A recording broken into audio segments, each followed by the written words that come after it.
Oh, hi. This is Poet to Poet, and I'm Robert Dunn, and by now you should be aware that I do host the program. And we are continuing our travels through Massachusetts, and we found another couple of fascinating poets in the person of Len Krisak over here and Joseph D. Roche over there. I'll explain about them in a moment, but I just want to mention we do have our magazine, our literary journal, Medicinal Purposes. We are very proud of it. It helps keep the show going, and the show helps keep the magazine going. Now, for what you've really come for, the poetry. And we're going to start with Len Krisak. He is an editor of some sort. Textbooks, college textbooks. Okay. Lives in Boston. Has been writing poetry for about 30 years, which seems to be the average on the show. As a matter of fact, let's see, you've been in the Formalist, the Lyric, the Tennessee Quarterly, the Cumberland Poetry Review, and a number of other magazines, which is an impressive list of credits there. But what makes Len unique in the annals of our show, Poet to Poet, is that he is a 4-time winner on Jeopardy! Did you make a lot of money? About $45,000. I bet you had a lot of questions. Questions on the show, you mean, or questions from people afterwards? Both, as a matter of fact. Both, as a matter of fact, would be the right answer, yes. Let's see. A lot of questions. Let's see, and you are the 1997 first prize winner of the Newburyport Art Association Poetry Contest. Now, where exactly is Newburyport? Newburyport is just north of Boston. It's a little town on the coast. Mm-hmm. And I imagine they have a very colorful waterfront here. It's a terrific waterfront, and I advise everyone to come visit it. Did you ever rumble in the waterfront around Newburyport? Oh, yeah, but I grew up in Maine, so it's as close as I can get to home. Ah, well, Maine is one entire waterfront, no? Yes, it is. At least the part I was in. Okay, I wouldn't question that for all the bars in Bar Harbor, as a matter of fact. But it's, I imagine there are some. Anyway, Len, let's get to some poetry. Did you happen to bring the prize winner? Well, as a matter of fact, I don't recall if I did. I wasn't sure that I was supposed to bring that. Well, why don't we pretend that this one over here is the prize winner? Well, let's just say that this one, even if it's not the prize winner, might just as well have been. How's that? Oh, sounds good to me. I've been writing a lot of poems about people I used to know in high school for some reason, and this is a sonnet about a young man I knew 35 years ago. His name was Clayton Huff. He said he came from Mars. He never smiled, but with his pants hitched tight around his chest, would speak in robot ease. His mother dressed him funny, kids would joke. An only child whose bat-wing bow tie at his throat beguiled no girls. He'd streak from math to civics test with wax plugs in his ears. Wax was the best to hear the calls that outer space had dialed. Not one line by his name in Lakeview's log. The picture in that yearbook, charity. The game, the prom, the sock hop never missed him. Clayton was the frog that stayed a frog. The geek so poor and such a rarity, the only cheek he turned could not be kissed. I'll bet he makes a big hit on the waterfront when he pops up. Well, I don't think he would pop up on the waterfront in Newburyport. He was a young man in Michigan 35 years ago, somebody I knew in high school, and a real person, as I suspect all subjects of all poems are. Eventually, yes, if you trace them far enough back. But Michigan must have a waterfront, too. Well, it's all waterfront. True, all those lakes and whatnot. Yeah. Even the Ohio border, I suppose. The great ones and just the good ones, yes. All right. What sort of textbooks do you edit? Are they English or are they? Well, they're college textbooks, mostly of custom publishing or on-demand variety. Professors throw together compilations of articles, book chapters, whatever, and we produce custom-made books. Do you have any specialty subjects? Or No, we do pretty much everything. Very little poetry, almost none, unfortunately. Well, we're here for poetry, so... Quite true. How about another one? Another poem. Well, all right, if you absolutely insist. Afraid so. I write almost entirely, no, that's a lie, I write entirely in meter and rhyme. And this poem is called Why I Am a Formalist.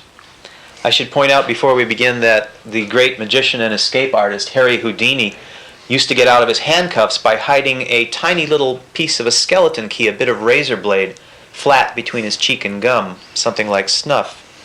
And that was his major secret. Once he got it into his hands, the handcuffs came free, and the rest was easy. I prefer dental floss myself. Well, let's try it this way. Why I am a formalist. The room's on fire.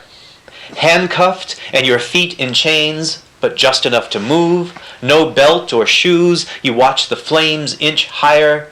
You felt your eyebrows start to singe from so much heat. The shackles brand your ankles, sear your hands. One window high above, your only chance. The razor blade against your gum, your key. You tongue it to your teeth and spit. You're free. Just long enough to throw your chains around the window's crank and pull with what had bound you, hoisting yourself one hot foot at a time. Those manacles you've carried on the climb and smashed the glass with land outside. Once more, you jump and run toward rooms you'll need them for. So that's how they do it. That's how he does it. I hope you're taking notes on this, because I've been chained in a number of rooms. But enough about my love life. I don't want to get into that. Let's see. I'm fascinated by this Jeopardy business. Did you find that that your poetic interests helped you sweep the board? Well, no. There were only a couple of questions, actually, about poetry. One did help me win, I believe it was the second day. I've lost track, actually, by now. But it was a rather interesting question. It was asking me, in effect, to identify Minnehaha. And if you can remember Longfellow in trochaic meter, and the clue is in trochaic meter, it makes it rather easy to answer the question. My two fellow contestants didn't recognize it, so that was kind of a giveaway. Somehow, I wouldn't be surprised. Lately, Longfellow has not been on everyone's lips, Which is a shame. It is kind of a pity, because I agree. he's done some very peculiar stuff. Speaking of which, perhaps you have another poem for us. Well, I don't know how many peculiar poems I have, but I might try something a little further on here. Okay. This is a poem I'm very fond of. It's not so much because of the poem itself. It's kind of in honor of a poem by Richard Wilbur. And it's called Monday. It's also a sonnet.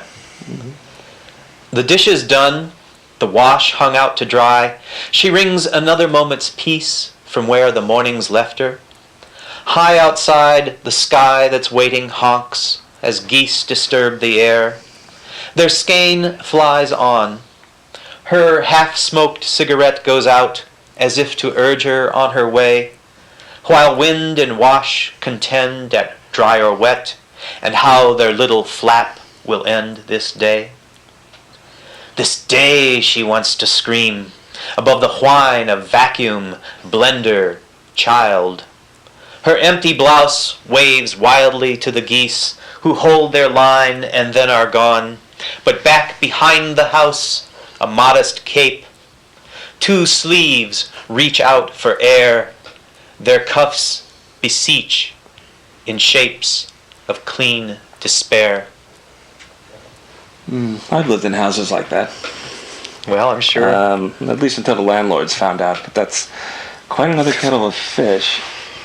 All right, so let's say you come home from a hard day of editing one of these textbooks, and it's on some arcane subject, and if you really want to tell your bosses where to go and whatnot, do you ever sit down and write a poem based on the material that you're editing?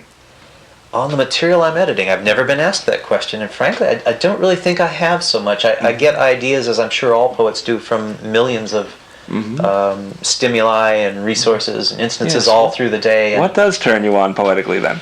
Oh, there's a question for you. Well, that's an interesting the way you phrase it. Yes, I guess I would have to fall back on the standard answer, which is everything out there is possibly an influence, a metaphor, a rhythm, a rhyme, a particular image, a thought that nags at you can't get rid of. All those are possible. Actually, nobody ever answered like that on the show. Oh, well, I'm glad to be unique for once. Normally, I'll ask somebody that. They'll say, well, I just stubbed my toe on the front step or something like that, and the poem came out of my mouth. I see. Once I cleaned it up, it was And speaking of which, I think we can get another one in. We have time to squeeze one in? Yeah. Well, this is a very short poem. I think it's kind of, I hope it is, kind of a small tribute to Robert Frost. And it's about snowfall. It's called Sufficed. They fall like ash, as if on fire everywhere. The sky were burning up. Flakes drift through winter air and settle, cache by velvet cache. The light has sieved this gray from white, that it might fall upon us from some unimaginable height. O sin of snow, now let it come. There's nothing like having a poem about snow called Sufficed. Thank you. I hope the iced is in there. I did intend that. Did you take many poetry classes during the course of your education? Or? Yeah, I was an English major as an undergraduate, and then a graduate student in English at Brandeis. All right. I hope you didn't think I was going to let you get away without another poem. Well, no, I wasn't quite sure, but I'll be happy to go back and do something. See something that's turned down. Oh, yeah.